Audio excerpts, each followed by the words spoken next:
Voiceover Gurus podcast. I'm Linda Bruno, sitting with Brian Reed today. Brian Lee, hello. Hi. How are you? I'm doing fine. Happy almost Thanksgiving. I know, right? November. And your birthday's like right around the corner. I know. This is the last year of my 40s. Oh, enjoy it. Enjoy it. Thank you. Thank you very much. I can't see anything. That's what happened. That's what happened to me this year. My eyesight. I have to start wearing these stupid glasses. Oh, yeah, the bifocals, the little helpers, the readers, the cheaters. Your readers. And the thing is 40, I've been wearing them this year, but for good 47 and a half, 48 years, didn't need them.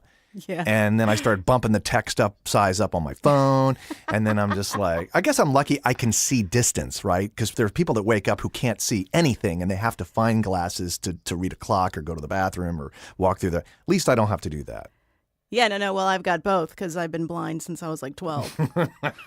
So I wear contacts. And then now, same as you, like in the last 3 years, my eyes have gone to complete shit. Right. And you don't feel sorry for me either. No, not at all. Cry me a river, Brian. Cry me a river. You know, you have to put these on. I've got the special contact lenses, the bifocal contact lenses. Oh, yeah? But then, yeah, and it's great. I'm grateful that I read scripts off a screen because, you can increase the font size on a screen. Yes, that's what I do. So much easier as opposed to being that person that has the paper like a mile away. Mm-hmm. Speaking of which, if there's anybody out there who works for DigiDesign or Pro Tools Avid, can you do me a favor and design the dialog box to be bigger? Can you double click on a region to name it? Everything on the computer is big, and then I click on the region to name it, like WCBS, and it looks like I can't see. You can't make it bigger. There is a cool little application that somebody told me about a while ago. It's called Tinker Tool. Oh. And it makes the system fonts bigger. So your browser URL line is larger, and this is so sad. I know. Sad. I know. It's sad. This is what we're sad. talking about. It's sad. Because you and I are around the same age, so we can commiserate together. We're veterans.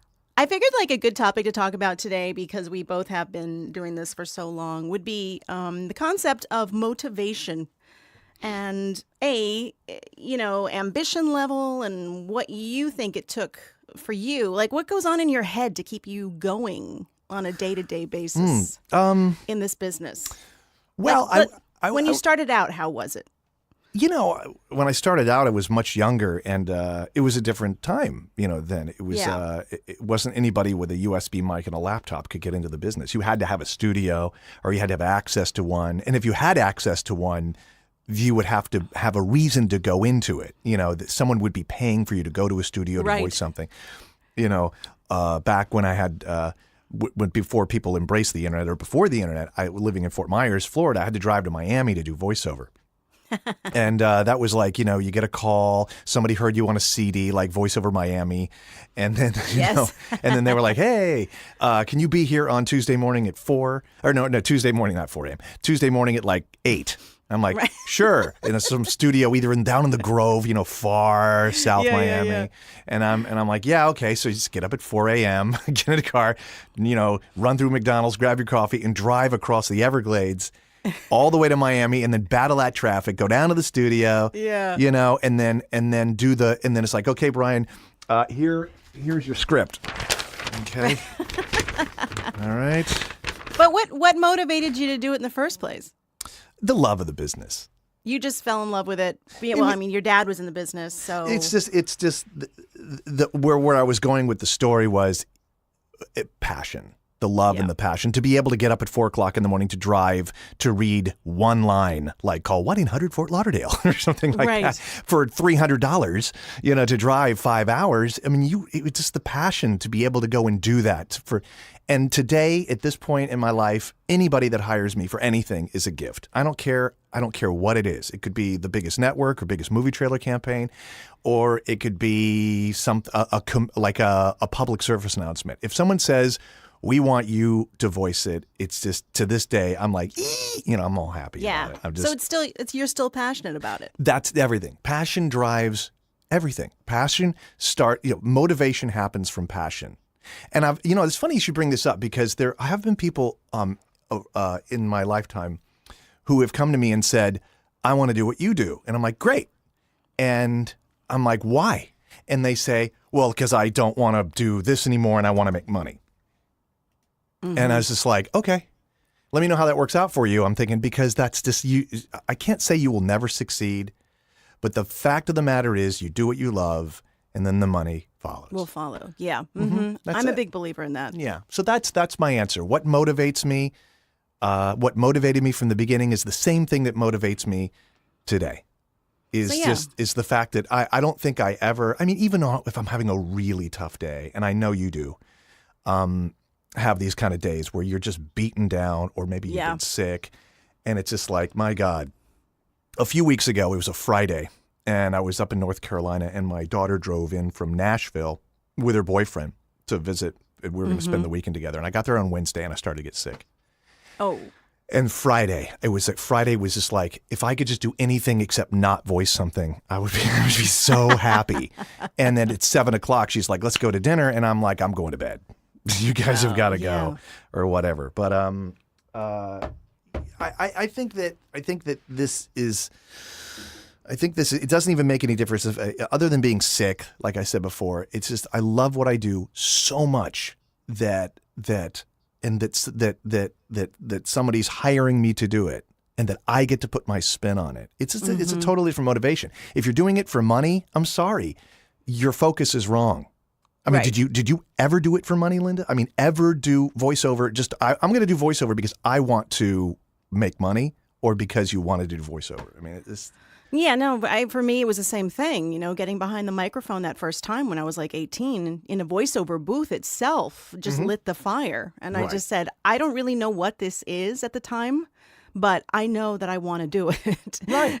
It was just that all-encompassing focus of, this is just, it struck me. So you're lucky enough to find something, especially at an early age, that really hits you. What could you do every day of the year? Even if you didn't make any money, would you still do it? I think so. I think that I think that before I was even hired to do, I was lucky because I was in radio, but and so are you. But I wasn't necessarily getting hired to do freelance voiceover. You get the job in the radio station where, like, here's your production, read these 10 spots. You have to. It's your job. And because you're an employee of the radio station, right? Right. But even before that, if I went into a production room on my own time, I made up stuff. I made up commercials. I opened up magazines and read the ads out of magazines out loud because I used to do that. Yeah, because I just wanted to do it so bad. I think that just if you love it, I didn't think so. I didn't in the beginning. I knew it was that way for me, but I embarrassingly will admit to you that in my travels, I've met people who have said, I want to do voiceover, and they are passionate and they are, driven, but they've got awful interpretation and terrible voices. And I'm just like, not to be a jerk, but I'm like, it's going to be really challenging for them. It's really, whatever. And then years later, it's just like, they're very successful and very talented. And I run across them years later, or they reach out to me and say, hey, I haven't seen you in a million years. I just want to let you know what I'm doing. And I'm like, okay, click on their demo or whatever. And I'm like, oh my God, they're so good. So it's like the more you do it and the more you love it, the better you get. Bottom line. That's it. I have to say that probably every job I've ever had was literally for the purpose of supporting my potential voiceover career. Yeah. Because I can't, obviously I can't say that I loved being an assistant business manager for radio stations in Fort Myers. Collections, payables, receivables. Oh, good Lord. That's just not for me. But it was that part, but it was 40 hours of that crap. Yes. That got you into the on-air control room for one shift a weekend. Right. Like on some Sunday afternoon or something playing rock music. That was why I did it. Yeah, I wanted to be in the environment. I just thought if I'm here, it'll put me in a place where I can be near a microphone and hopefully get a chance to get on the air. But honestly, being on the air in the radio, on radio for 16 years I did it. I did not like it at all.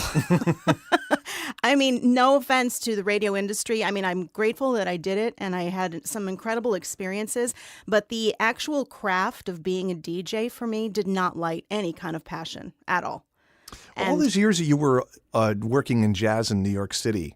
Yeah.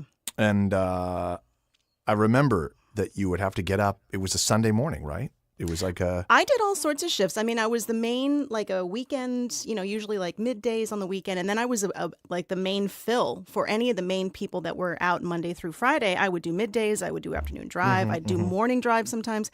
So I was all over the place. But I literally that for me was a paycheck.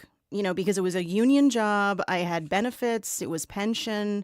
But because the radio industry also changed so much and became so homogenized, there was no creativity. It was like you were like a monkey who was reading a line that was given to you and pressing a button.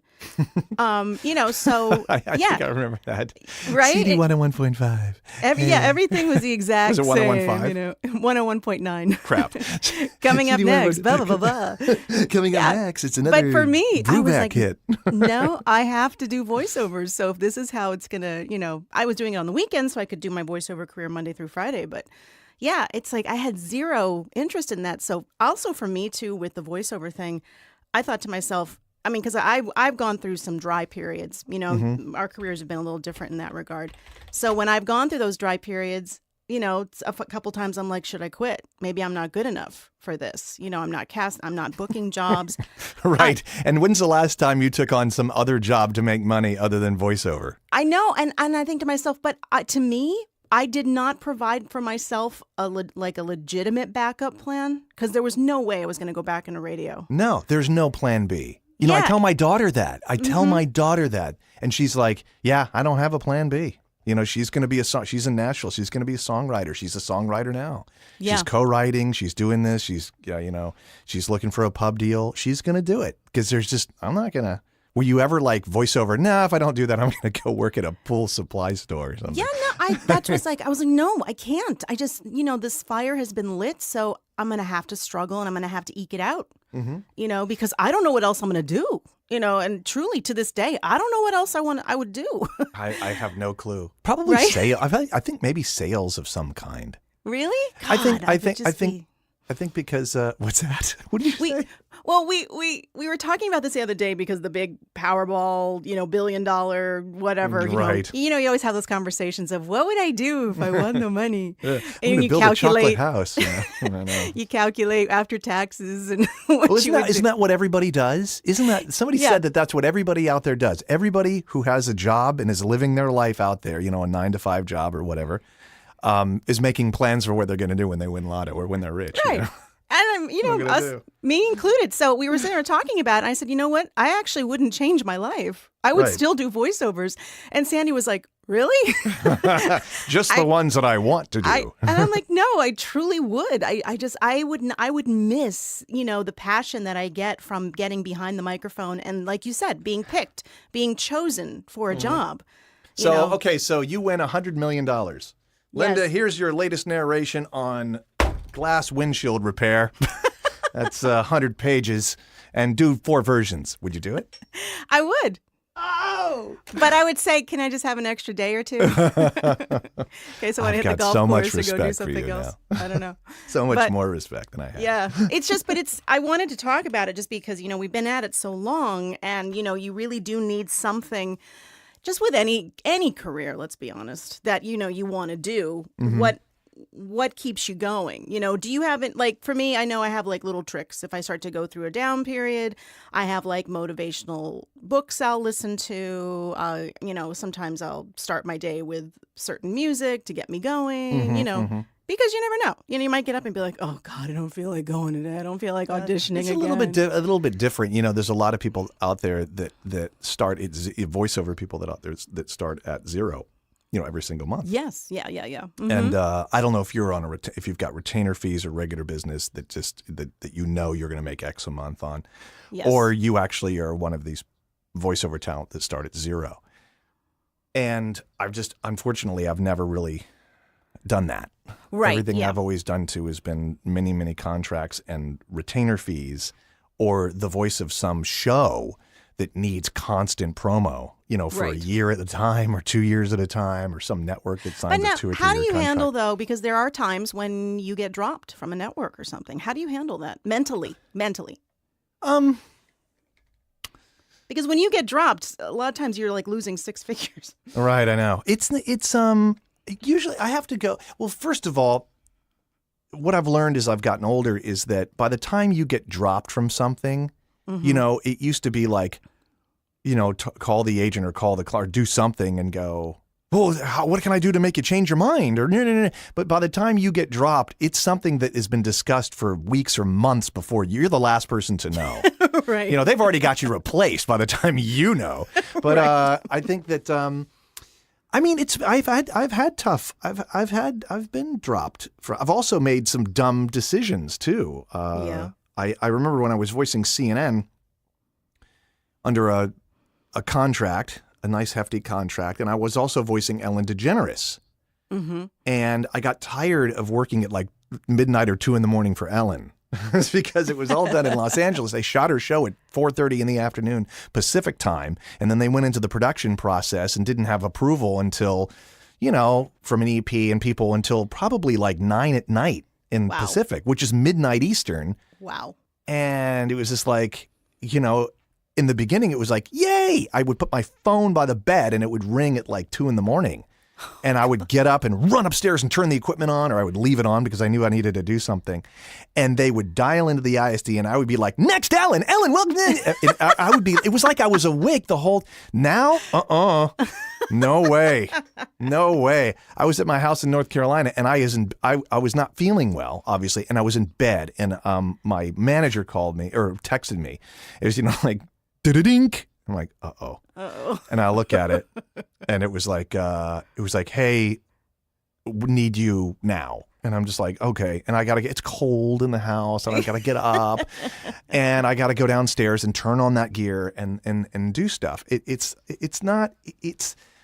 gets harder as you get older. I can tell you that, if working in the middle of the night. But in your situation, it is the golden handcuffs. It is the golden handcuff. So what do you do when you lose? Well, the whole point here is not to lose. The whole point here is to be about as accommodating as possible. So by the time let's face it, I mean, I have a very different mentality now at this age. I mean, when I started in this business, you had Ashton Smith, in a world, Hal Douglas, all new WB Monday. Duh. It was him. And it was like Joe Cipriano, going like, The Simpsons.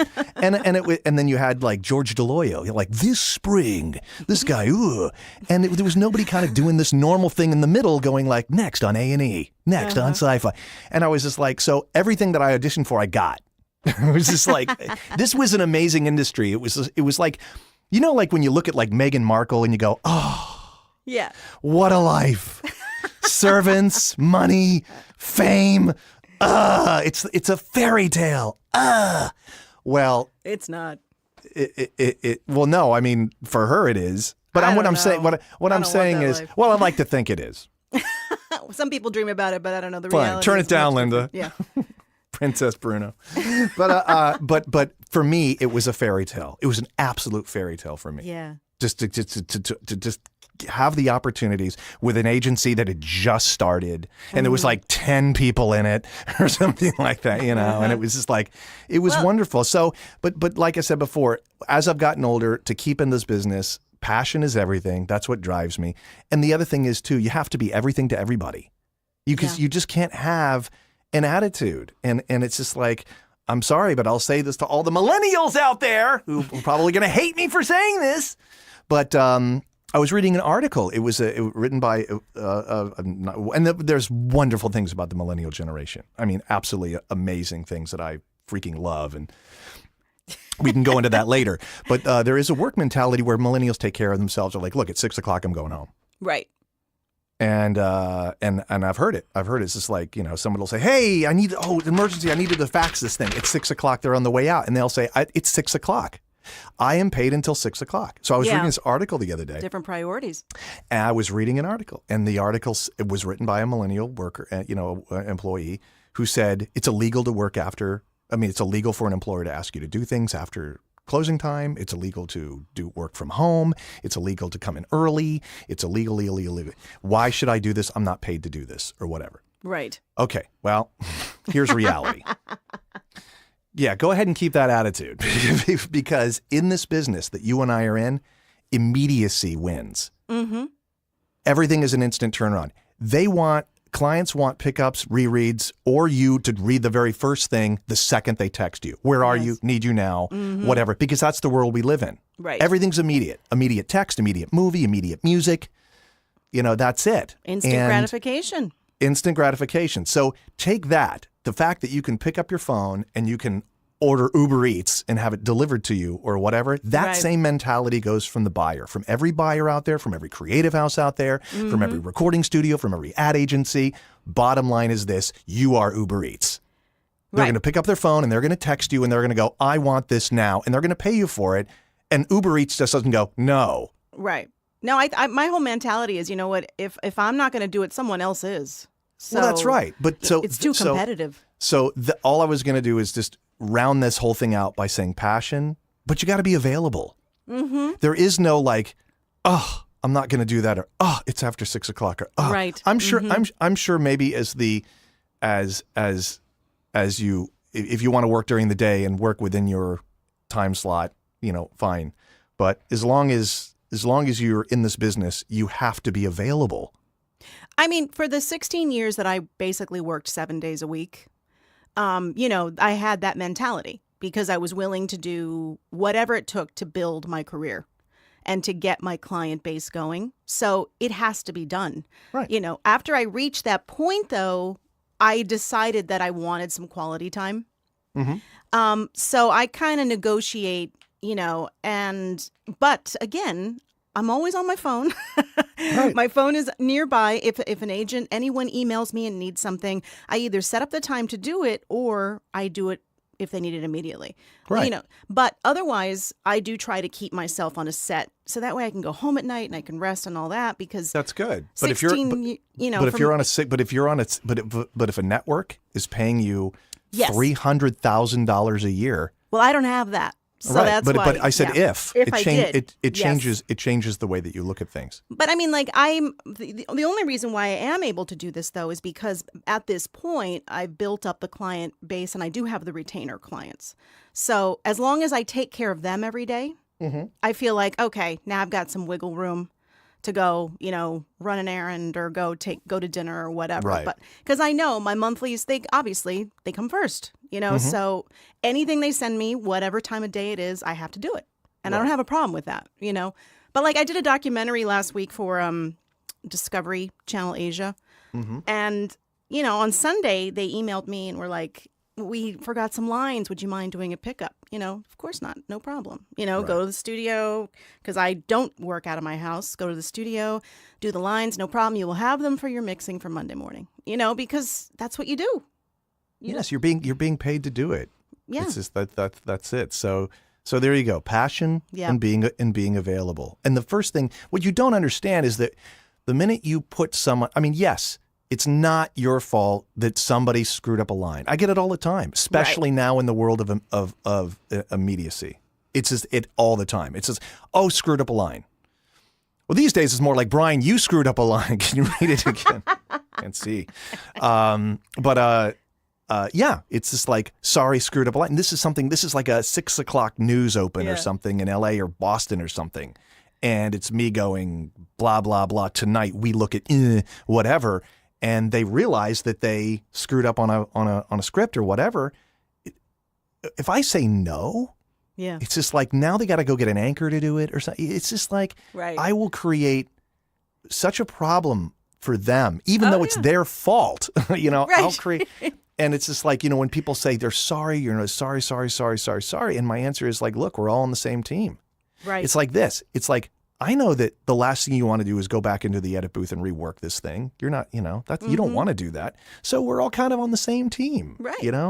They're like, oh shit, we screwed up. It's like, and then I'm like, oh shit, I got to do it again. We're all, oh shit, we're all at the same time. We're all kind of doing that. So, you're not better than anybody else. No. You're fortunate. You're providing a service or whatever. I'd like to say that Voiceover is the top of the food chain because, I work 5 minutes and then someone has to go work 2 hours on it. Right. And I mean, that's just the way it is. I've chosen to be in that position, which makes me fortunate from a monetary standpoint and the role that I play in the whole process. Things are done and approved and everything way before I get them, so I don't have to go through the rewrites and the timing issues and just whatever. Yeah. But still, when my part, happens, it's like I'm right there with them. Mm-hmm.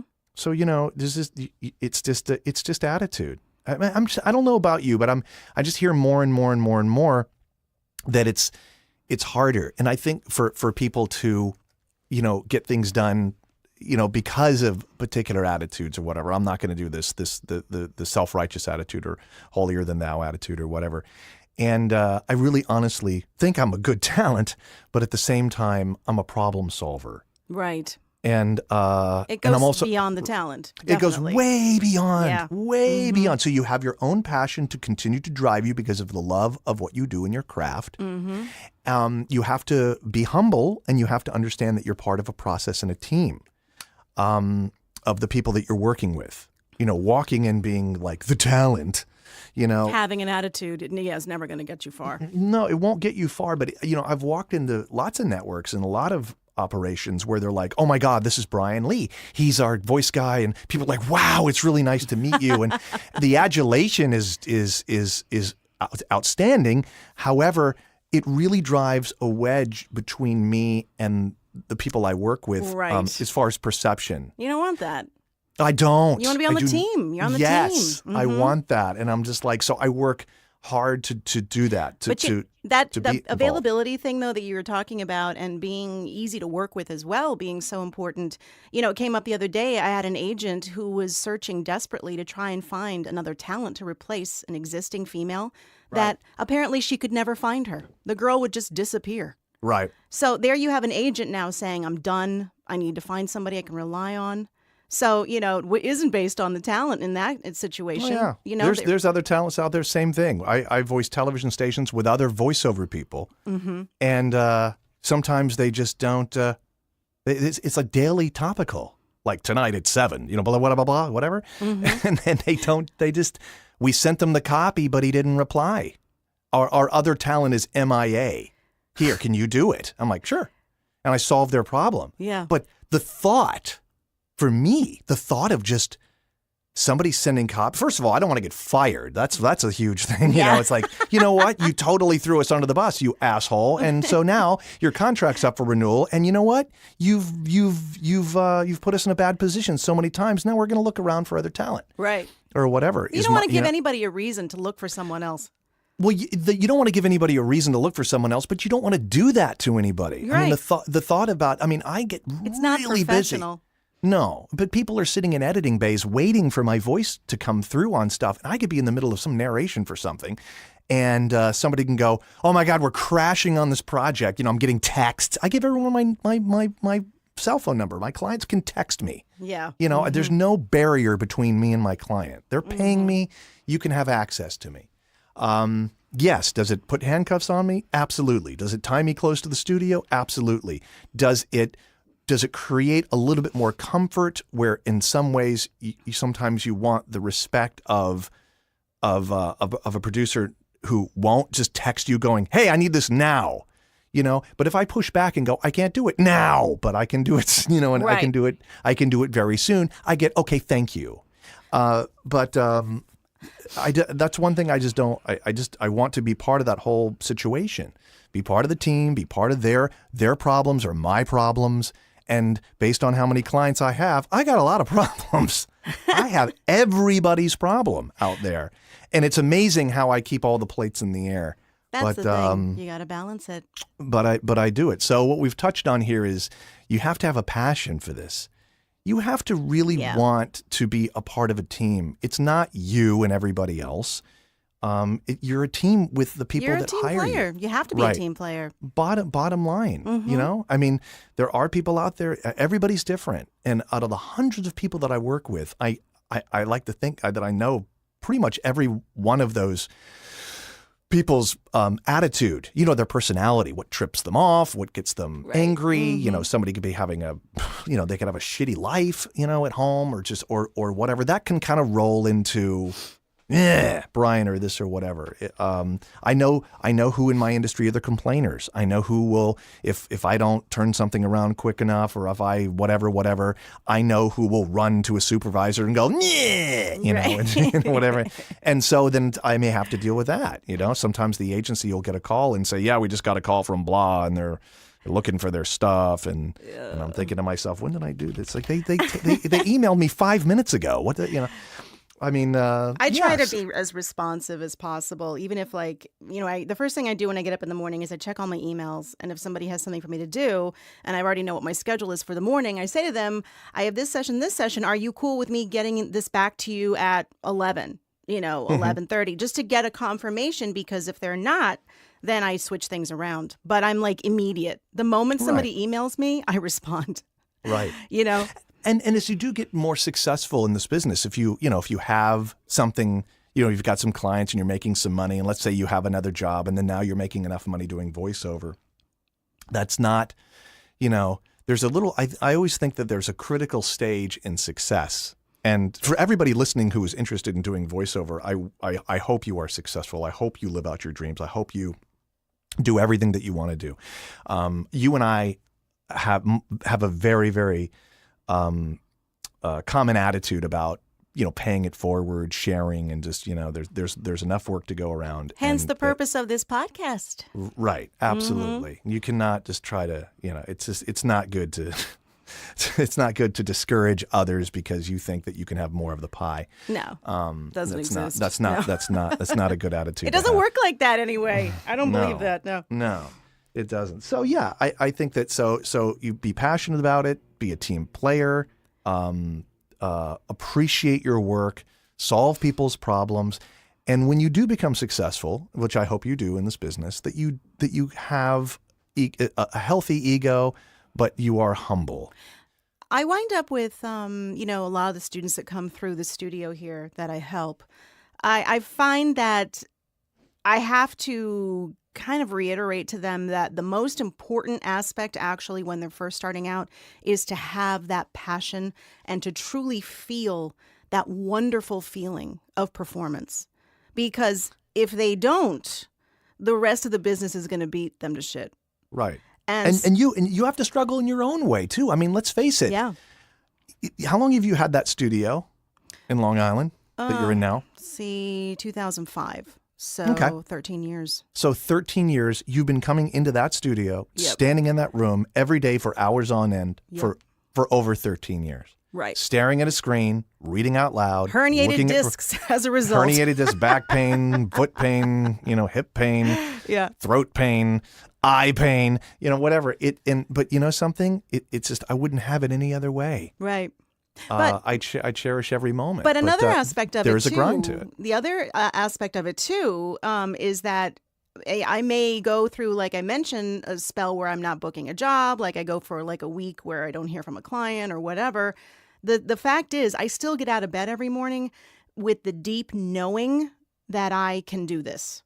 And that belief in myself that I can do this. And that is the most important thing to me, because I don't care what you're trying to attack in life. I don't care what business you're going into or what pursuit, you're going after. If you don't truly believe in yourself and your own talent, that you can actually do this, then do something else. Because, you're going to go through the rough stuff, especially now that the market is so vast with so many people competing. Right. Like you were talking about how, you go through that period back, a while back when we had agents were the focus and there were limited numbers of agents. It was not as many agents as are available now. A limited number of talent. Right. It was a lot easier to become suddenly you'd go on a run and, you're the voice of this network and now you're the voice of this, So I went on those runs myself, where I got nicknamed the Renaissance Woman because I was booking in so many different genres with my agent. Mm-hmm. Now, everything's kind of watered down a bit. So the market is a lot different. But, if you don't have that inner faith and that belief in wow, when I get behind this mic, I can hit it home. I can hit a home run with a script, then And it does, you should just, yeah. stop, because that's what it takes. Your confidence in what you do comes out. And when you have confidence, I don't confuse it with ego, because Right. like I said before, healthy ego. But when you have confidence, people feed off of it. I mean, your producers feed off it, your feed off of it, your writers, everyone they're just happy to have someone who's confident into what he or she does and behind the microphone. It's just whatever. Right. It just and yeah, absolutely. You have to understand that you are a good talent and that you have, what it takes to do it. Yeah, these days I can walk in here and do anything. That's the cool thing. I remember years ago when I had an opportunity to do something new, and I would get butterflies. I'd actually get butterflies, and I think the last time, I think I still might, if I don't work for like a network for a long time. Like I was just doing a bunch of promotional stuff for NBC News yesterday, and it was Lester Holt, Andrea Mitchell, Tom Brokaw. It was this whole thing. Every vote, every person, everybody counts. Every blah blah blah blah blah. NBC, NBC.com, NBC. Whatever. And I remember I was sitting on the couch in my studio because I was waiting for him to dial in on the ISDN line, and I had just like this little flash in my head that it was just like, dude, you're getting up to do NBC.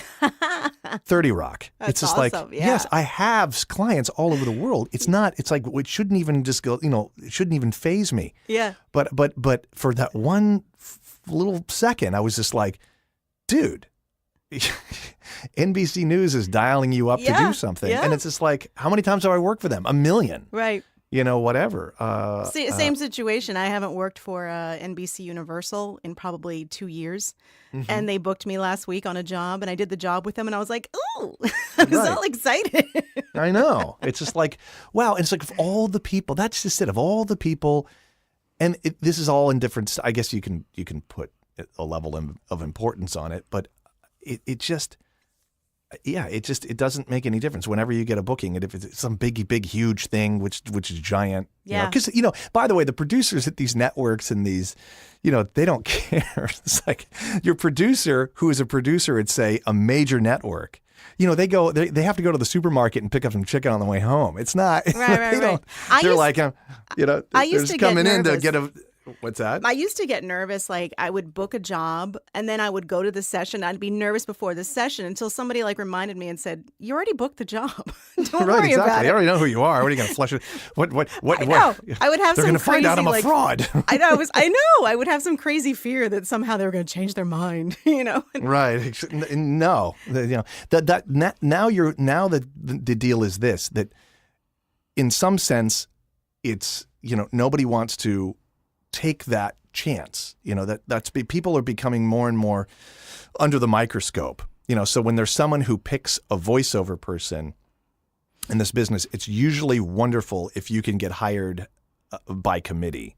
That, one person goes, I really like Brian Lee, and there's like 10 people making the decision. Yeah. Usually there's my daughter tells me this, she's almost 20. She goes, people, it's just, I get around people and it's just like nobody is the step out and go, I have, me, or yeah, I think you should use that person. Nobody wants to take that. Nobody wants to be in that kind of spotlight. So there's kind of like this what do you think? And you like, yeah, I like it. So, That's today, you're saying, these that's days. That's Right, today. yeah. So remember, the goal is to get all those people to go, to kind of understand and gel with them. When I get on an ISDN line and there's several producers in a room, it's my job to make them all feel comfortable. Mm-hmm. You know what I mean? Like I'll do crazy shit that, they'll connect and go, it's like, hi, Brian. Hi, I'm Bonnie, your producer today. And in the room here, we have an editor, John. I'm like, hi, John. Hi, Bonnie. And then I'll just say something like, and they go, hey, Brian, nice to meet you. Hey, nice to meet you too. And I can feel like the friction. They don't know what, even though they've hired me, Right. they don't know what the hell they're going to get. And you just, okay, so did you see this? Did you, you've done this so many times. So did you see the script? Have you looked at the script? Right, yeah, I've right, looked at the right. script. So in order to prevent that kind of stuff from happening, I'm like, what did everybody have for breakfast today? Or something, Right. And like from the engineer, he says, I skipped breakfast, and then someone said, oh, I had eggs or something, what? Just talk about anything. I mean, don't make it obvious, like stupid, like how's the weather up there? How's the weather up there in New York? But yeah, just break it. Just We talk about the weather all the time in my sessions. they ask me. They're like, "Where are you, Linda? You're in New York," and I'm like, "Yeah." So what's it like right now? because it's New York. Yeah, they're very curious about New York. But let me tell you, just a second ago, you were talking about how these days, people don't really want to step out and be different with the decision-making process. Meanwhile, like years ago, I went in to do a promo for ABC. There were 7 producers in the room when I walked in. And, "Hi, Linda, so nice to meet you." And then the 7th guy was like, "I want you to know I'm the one that didn't want you." Yeah, exactly. And I'm like, "Okay." And you're like, "Hi, how you doing? Nice to meet you. Who pissed in your cornflakes this morning?"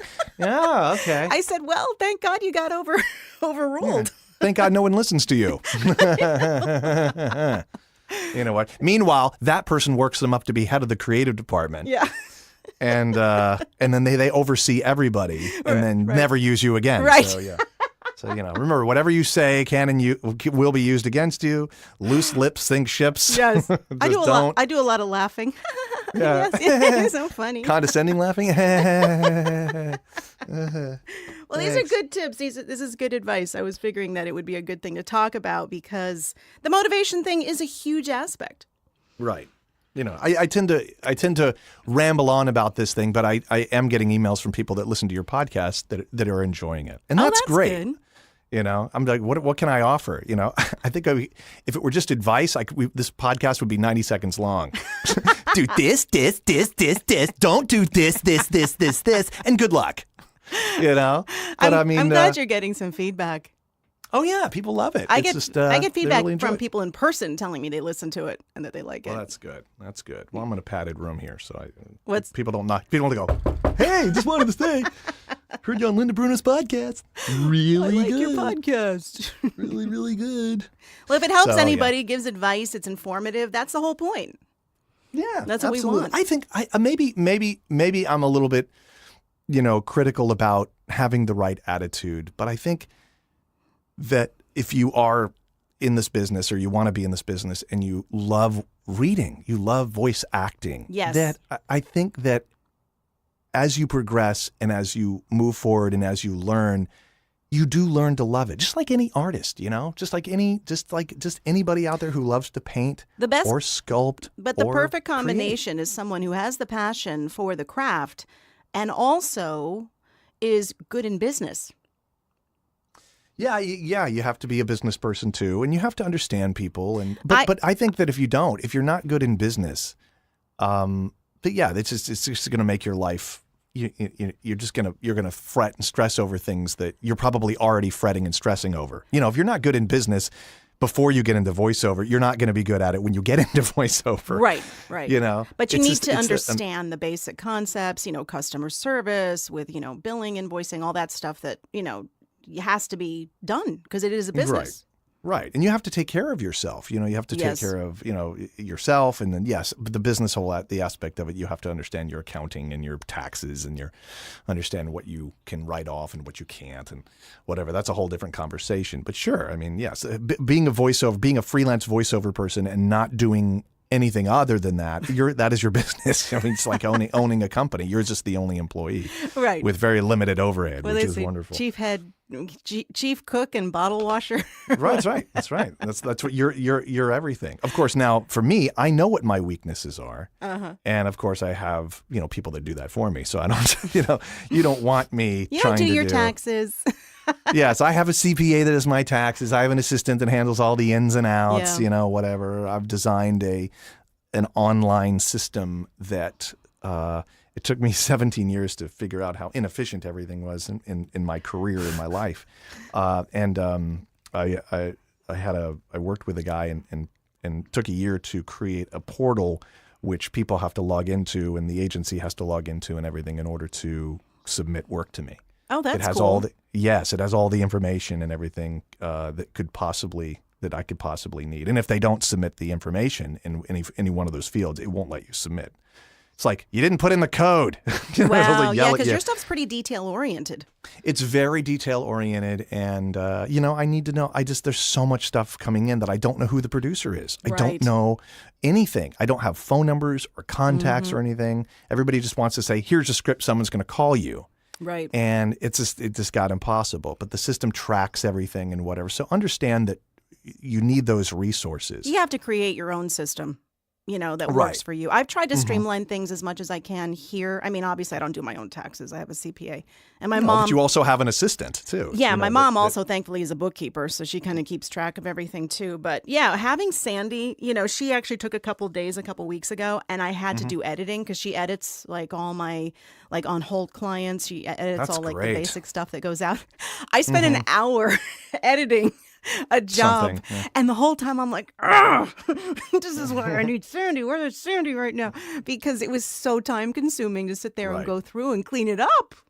Yeah, sure. Where your time can be better spent looking for clients or doing client relationship management or, but she also does a lot of social media for me too, because who has the time to do all those things? Right. If you're a busy voice actor, it's not like, I think that a lot of my clients think that it's like, oh, so you have a 9 o'clock session and that took you 15 minutes to do, right? And then after that, you can go out to breakfast and hang out with your friends. Right, and then you get another call and you're in at maybe 1. Right. Come in at 1 and do a half hour. And then you go out and have lunch with your friends. And you live in Florida, right? So then you go out on the patio and you just sun yourself for a couple of hours until you're 4 o'clock and you come in it's and such a lie. Make $5 million and then, and then you can go out and have a big dinner, take a couple of weeks off, come back and do another VO. It's like, no, that's completely wrong. You're right. No, it's like once I get into the studio, I'm getting an email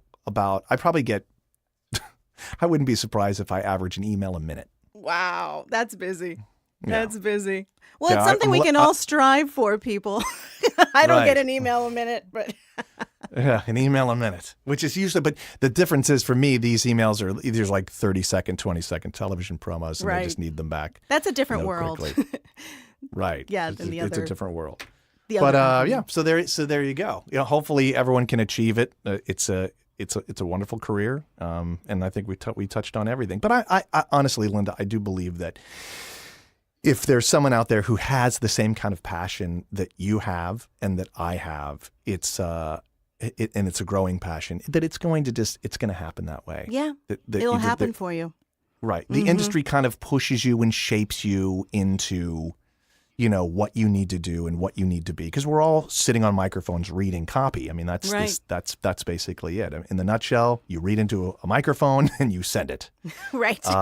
And you don't want to be the speed bump. You don't want to be the problems. You want to be the good voice. And you want to understand, you have a knowledge of the production process of how it's being put in and stuff like that. And I think that also helps. If you understand the production process rather than here's my voice, take it, and not understand what's happening. Yeah. Right. Yeah. If you're doing voiceover for video, it's important that you understand how video editing is. And you're in a whole production company there. So you see it every day. Right. Graphics, production. You have a soundstage there, right? Green screen, soundstage, and everything where you are. We do. Right. So you see that, everything from lighting to camera to, you see the soup to nuts, the whole process, right? The creation whole thing. Of a commercial or a project. And how has that helped you in your career? Right. Yeah. Well, it's knowledge. It's invaluable. It's invaluable. It's knowledge. So anybody, go out there and learn. If you are doing commercials or voiceover or whatever, and you're doing it somewhere where you can actually go watch it be put together, and they are up for that. Right. Go in and actually watch them put your voice with video. Yeah. Watch the process. Watch the process and learn that, or get copies of the work that you do, so you can hear how your voice is how video is being cut to your voice, or how music is being used, or whatever. It's all wonderful. Passion. As always, thank you for joining me. Absolutely. I love hearing your insight and your years of experience. It's always great to share with everybody, because you never know who it can help out. And hopefully somebody can pick up a tip here or there with the Voiceover Gurus podcast. Right back at you. Thanks so much for having me again. And we will see you again. I'm not quite sure who will be joining me for the next one, but it'll be a surprise nonetheless. This was the Voiceover Gurus podcast. Any questions, feel free to, you can also shoot me an email at info@voiceover.guru. Answer any questions that you may have about the podcast, or maybe something that you want us to talk about down the road. We'd love to have your ideas and your input. But that's it for this episode. Everybody have a great day.